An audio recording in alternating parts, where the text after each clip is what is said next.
Hi all, ഡൈജഷനുമായി ബന്ധപ്പെട്ടിട്ടുള്ള ഒരു PYQ നോക്കിയാലോ.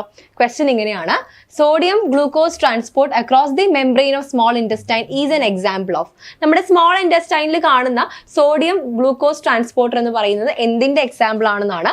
ഓപ്ഷനിൽ സിംപോർട്ട്, യൂണിപോർട്ട്, ആന്റിപോർട്ട്, പ്രൈമറി ആക്റ്റീവ് ട്രാൻസ്പോർട്ട്, ഇങ്ങനെ 4 ഓപ്ഷൻസ് കാണാം. നാരങ്ങ വെള്ളം നമ്മളെല്ലാവരും കുടിക്കുന്നതാണ് അല്ലേ. ഇതിലെന്താ, നമ്മൾ ഉപ്പും പഞ്ചാരയും രണ്ടും കൂടി ഇട്ട് കുടിച്ചാൽ കുറച്ചും കൂടി ഉന്മേഷം കിട്ടും എന്ന് നിങ്ങൾ കേട്ടിട്ടുണ്ടാവും.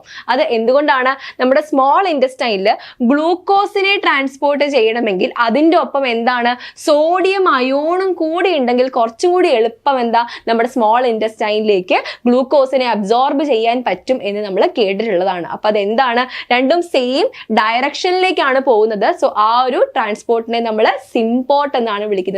ഇതൊരു നാച്ചുറൽ ഓറൽ റീഹൈഡ്രേഷൻ മെത്തേഡ് കൂടിയാണെന്ന് ഓർത്തിരിക്കുക. സോ സോഡിയം ഗ്ലൂക്കോസ് ട്രാൻസ്പോർട്ടർ എന്ന് പറയുന്നത് ഒരു സിംപോർട്ടിന് എക്സാമ്പിൾ ആണ്. അപ്പൊ ഇത്തരത്തിലുള്ള ഇൻഫോർമേറ്റീവ് വീഡിയോസിനായി നമ്മുടെ ചാനൽ ഫോളോ ചെയ്യുക. Thank you.